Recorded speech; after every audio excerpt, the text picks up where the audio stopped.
In this episode, we infiltrate an abandoned underground airbase. My name is Legatus. These are my adventures.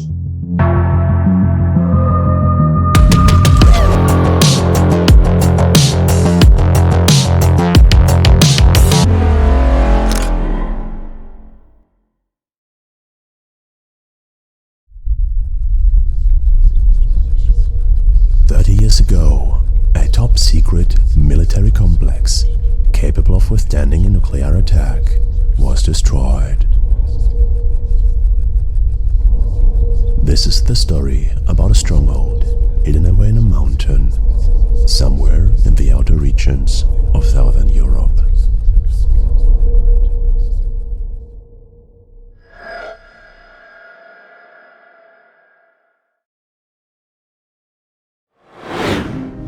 Chapter 1: Guardian of the Gate.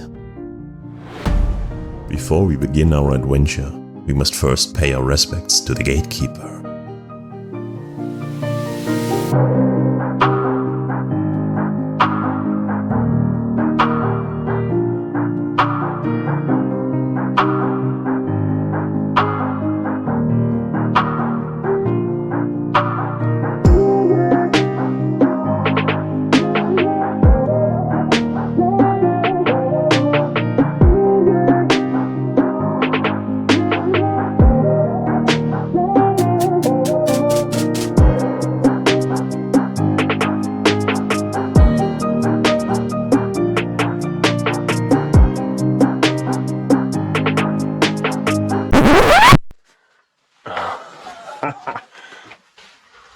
I found a geocache. Nice.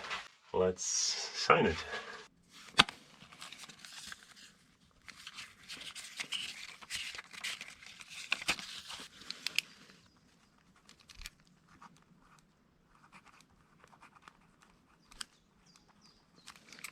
Thank you. Let's put it back into the box. Nice. Before we head to our main objective, let's take a closer look at the interior of the plane. I'm not usually one to follow the beaten path, but I make an exception here. Why, you may ask? Well, I will explain the reasons in detail in the mission briefing. Also, I'm German. It's basically in my genes to comply to structure and rules. Well, most of the time. Now, let's continue our story about the rise and fall of an underground airbase.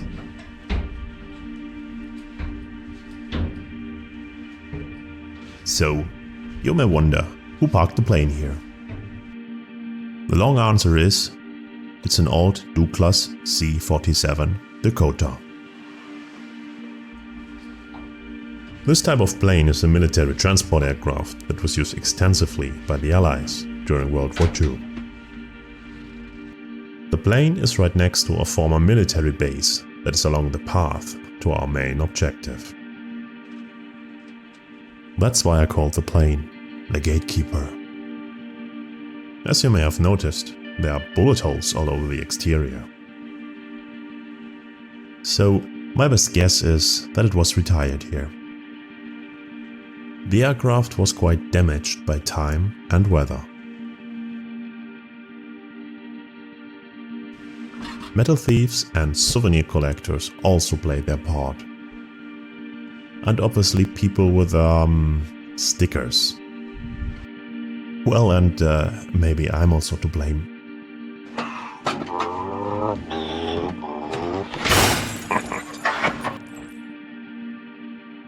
There are also two F-84 fighter planes in the area,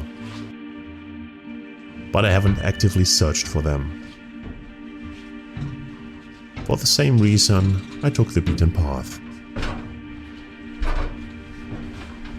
Because I want to live.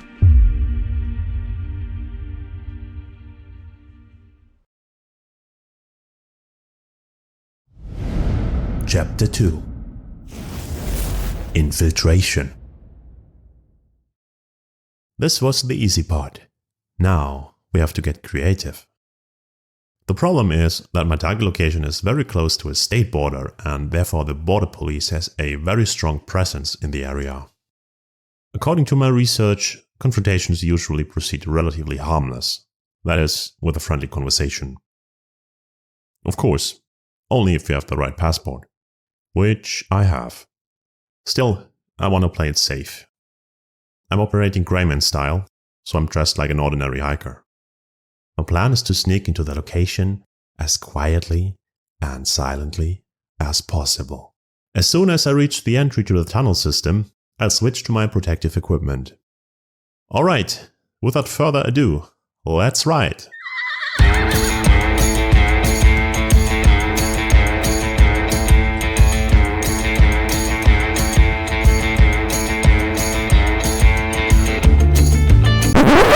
Wait, it's 3 kilometers? I don't have time for that. I take the car and park right in front of the location.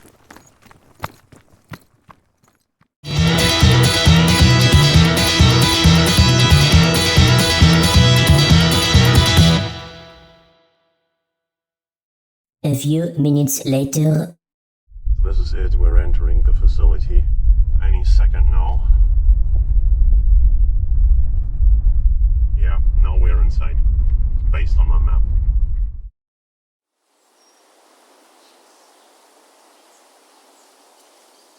Alright, I'm in. Let me get rid of the car. Good, let's take a look around.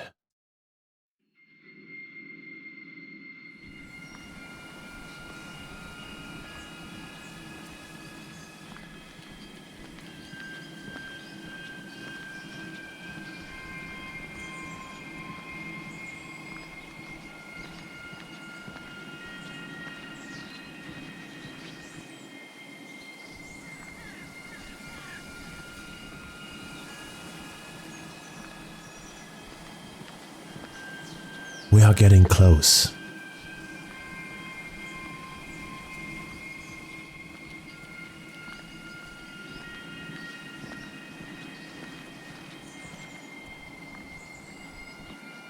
Wow. We are in this bend, where no light from outside forces back the darkness. The tunnel system begins. Let's get my gear, my PPE. And check it out.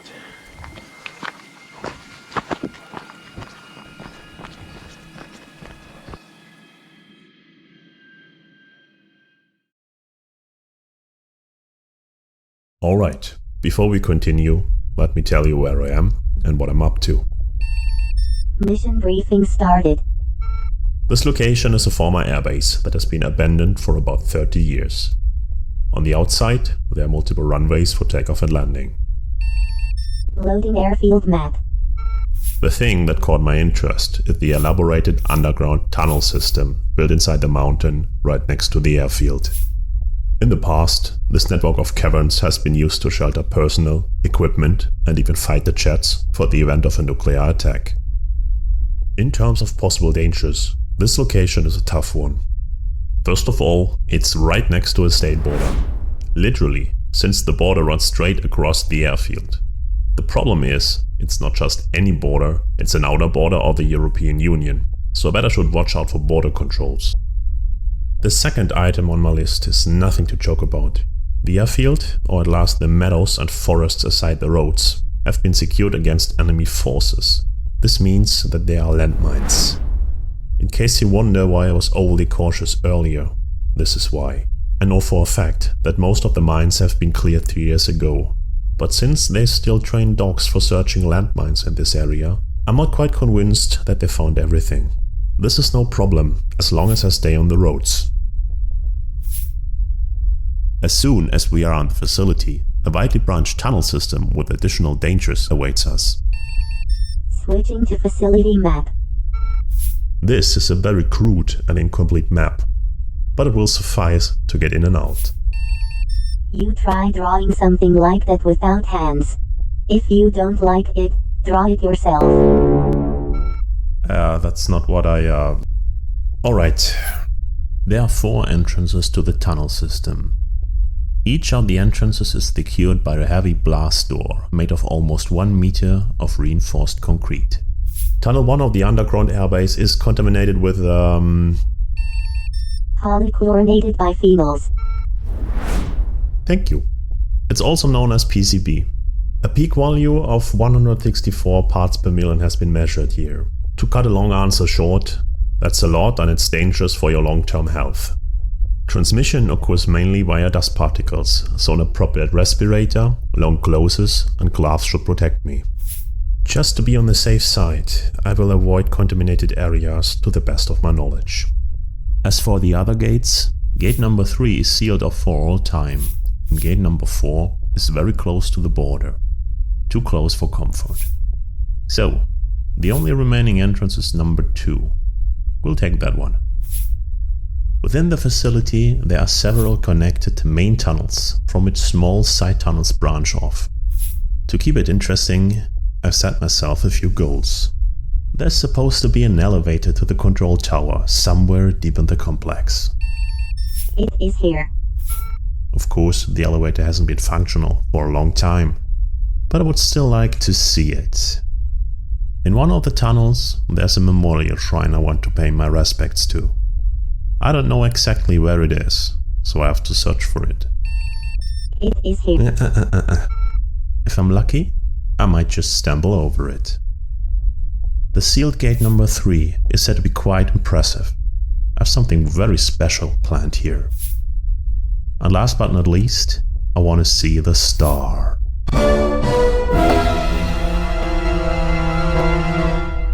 Where did that come from? Sorry, it felt appropriate. That's the heart of the facility. More on that once we get there. Besides PCB, there are other dangers. One of them is rockfall. As far as I know, none of the tunnels is in danger of immediate collapsing, but some of them are in a pretty bad shape. I know about critical spots here, here, here and here. Even thought I will avoid some of them. A helmet is a must-have here. There are many rumors about other countless dangers. One of them deals with the smoke detectors that were installed within the facility.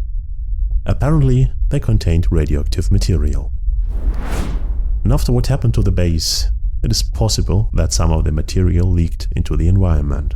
I have a source claiming that the level of radioactivity within the base is even lower than outside. So, I'm pretty sure that the tunnels are not glowing in the dark. Figuratively speaking, of course. But in case I'm wrong, I should be fine with the previously mentioned protective equipment. Oh, did I mention that it's quite dark in there? I brought light. Lots of light. There's a lot to tell about this facility. I will share a couple of interesting stories along the way. Alright, let's rock.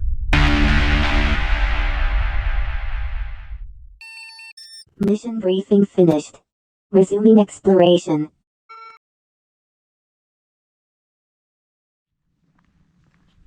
The entrance we've just visited is the one of tunnel number 1.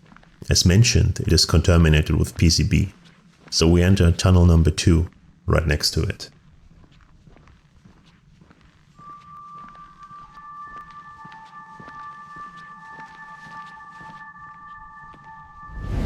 Chapter 3.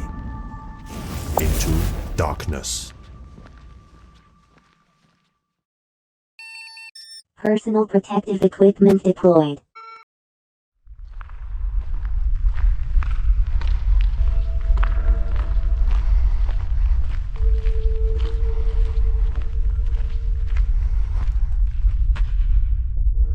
This is a concrete element for absorbing part of a nuclear blast.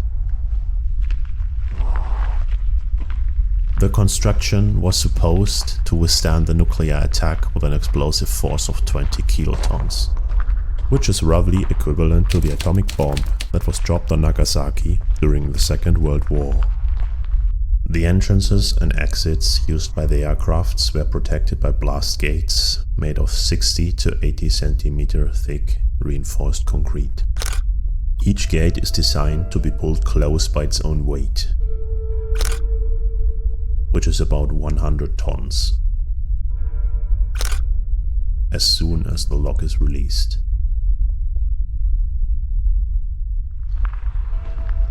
The entrances were designed so that the shockwave would be reduced by concrete elements and bends in the tunnel.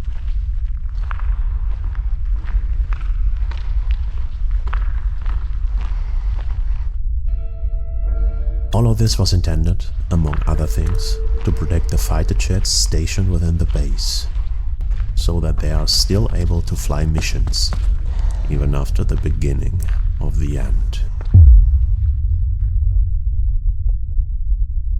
We all know the mushroom-shaped explosion of an atomic bomb. However, the effects of a nuclear explosion at close range are difficult to imagine.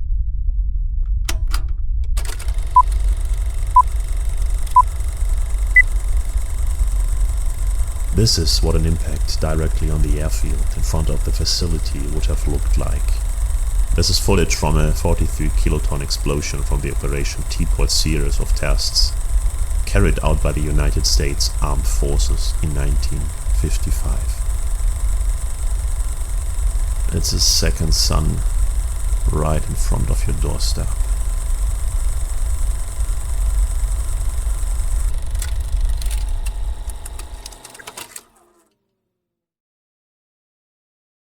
Alright, let's do some exploration.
This place is a labyrinth.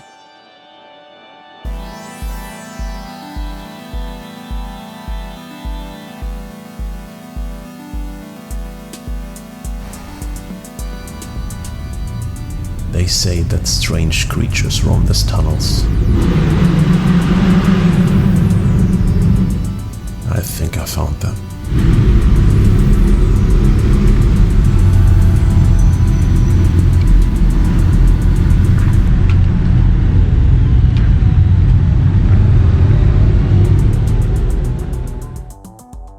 Being overrun by a motorcycle while exploring a Cold War bunker.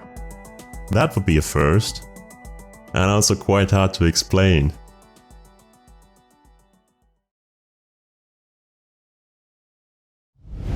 Chapter 4. Long way to the top.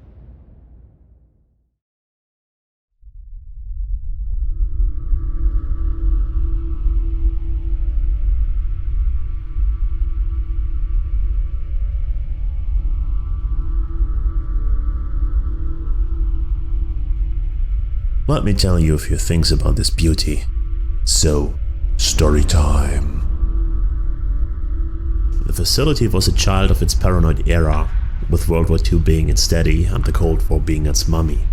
Its task was, and I quote, to provide, integrate and coordinate the nationwide radar early warning network. This means the radar information from all over the country was accumulated, processed, and then used to make military decisions.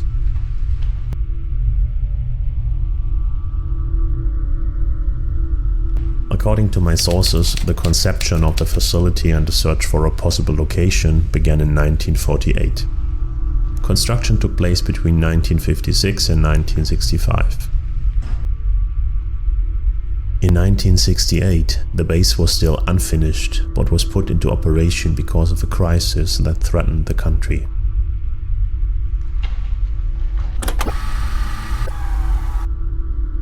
The work continued intensively until 1978. The highest level of secrecy was ordered during the construction work. A number of well-known construction companies from the military sector were involved. The project was carried out in 3 shifts with around 250 workers.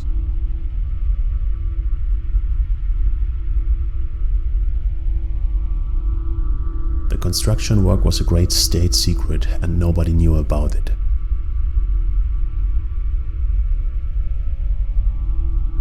That is, nobody except for the CIA and probably every other intelligence agency in the world as well. And it's not that it took them long to figure that out. I have a declassified spaceborne photo from 1968, the year the base was put into operation. Turns out that you can't build 5 giant runways and an underground tunnel system in the middle of nowhere without anyone getting wind of it. At the time, this was one of the largest and most expensive military structures in Europe and one of Europe's largest aircraft caverns. The base was so big that it had its own zip code. The costs were the current equivalent of around $6 billion US. It is strongly believed that much of the money came from the World Bank and was actually intended for road construction in the country. Well, they have good roads now, but you have to pay for them if you want to use them, because they are privatized. So, well played.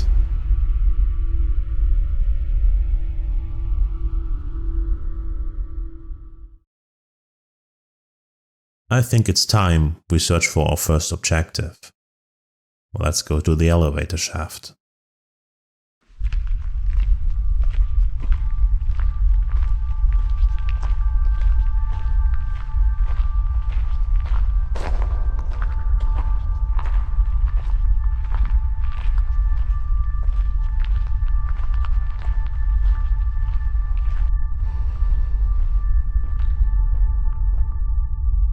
This must be it.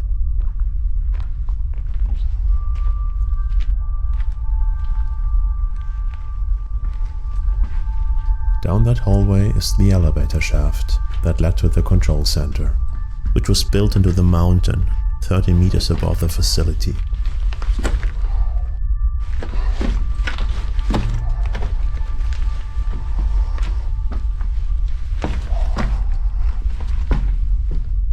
It fulfills a similar function as the control tower of an airport. That is, the coordination of aircrafts taking off and landing.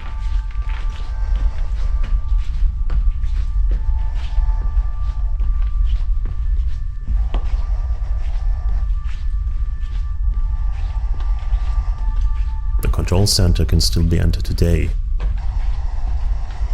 but not with an elevator.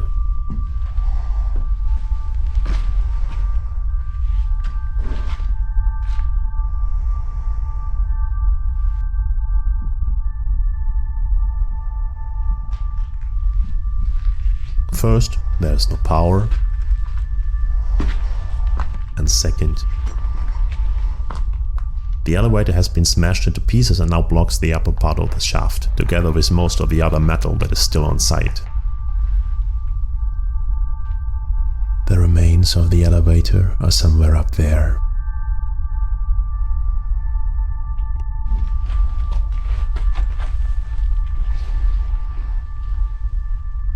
It's a dead end. The control center can still be reached via the surface along a narrow path. This has been done in the past, but I wouldn't bet my life on it that there aren't any landmines left.